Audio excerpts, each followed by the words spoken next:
وذکر 19واں سورہ فی الکتاب مریم اذ انتبذت من اہلہا مکانا شرقیہ.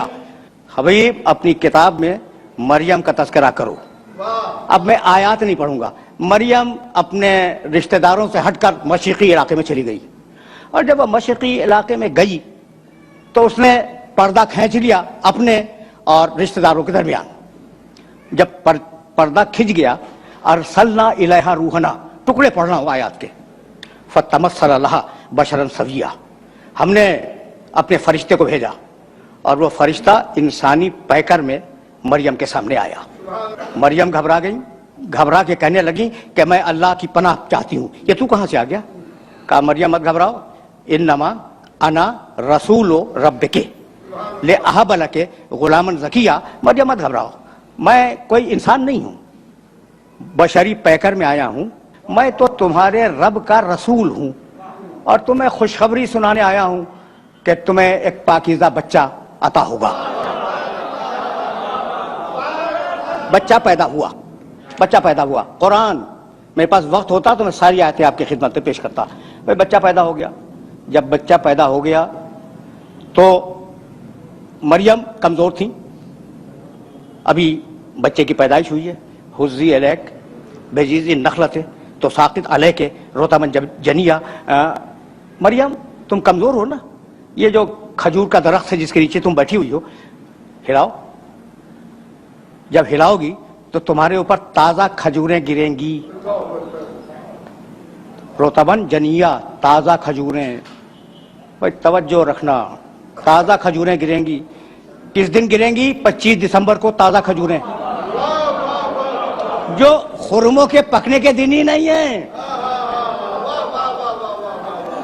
تازہ کھجوریں گریں گی، انہیں کھاؤ اور اپنی طاقت کو بحال کرو. پھر آگے مریم بچے کو گود میں لے کے چلی. جب وہ شہر ناصرہ کے چوک پہ بچے کو گود میں لیے ہوئے آئیں تو پاکیزہ مریم، کنواری مریم، طاہرہ مریم، مطہرہ مریم. وہ بوڑھے یہودی جو وہاں بیٹھے ہوئے تھے، انہوں نے کنواری مریم کی گود میں بچہ دیکھا تو کہنے لگے یا اخت ہارون ما کان ابوک امرأ سوء وما کانت امک بغیہ. اے ہارون کی بہن، تیری ماں بھی اچھی تھی، تیرا باپ بھی اچھا تھا، تو بچہ کہاں سے لے آئی؟ فاشارت الیہ، مریم نے اشارہ کیا گود کے بچے کی طرف. میرے عزیزو، میرے دوستو، میری گود میں بچہ ہے. فرض کر لیں تھوڑی دیر کے لیے میری گود میں 2 دن کا 2 ہفتے کا کوئی چھوٹا سا بچہ ہے. آپ نے مجھ سے سوال کیا، کوئی علمی سوال. میں نے کہا اس بچے سے پوچھ لیں. تو اب 2 صورتیں، اپنی مثال دے رہا ہوں، 2 صورتیں. میں نے کہا بچے سے پوچھ لیں، ٹھیک ہے نا؟ تو یا تو میں پاگل ہوں اور یا پھر مجھے یقین ہے کہ بچہ بولے گا.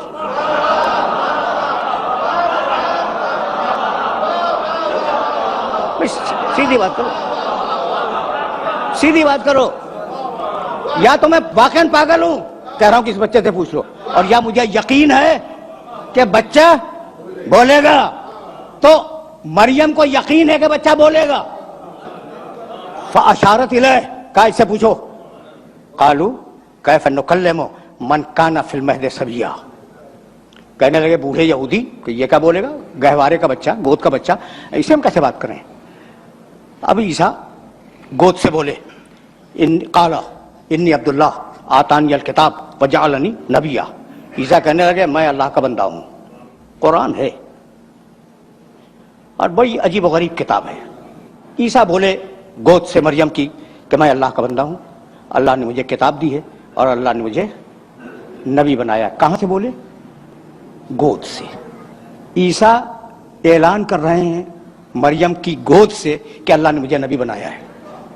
پھر حضرت یحییٰ کے لیے اسی قرآن نے آواز دی، یا یحییٰ خذ الکتاب بقوۃ وآتیناہ الحکم صبیا. اے یحییٰ ہم تمہیں کتاب دے رہے ہیں، اس کتاب کو مضبوطی کے ساتھ تھام لو. وآتیناہ الحکم صبیا، ہم نے بچپنے میں یحییٰ کو نبوت دے دی. پروردگار عیسیٰ کو بچپنے میں نبوت دیتا ہے مریم کی گود میں، یحییٰ کو بچپنے میں نبوت دیتا ہے. یہ جو کائنات کا سب سے بڑا نبی ہے اسے 40 برس تک انتظار کروایا.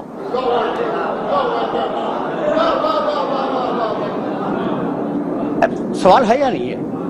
بھائی پیدائش کے وقت اناؤنسمنٹ ہو جاتا ہے یہ بچہ نبی ہے، ٹھیک ہے نا؟ تو وہ جو میرے نبی کے مقابلے میں ذرا کم نبی ہیں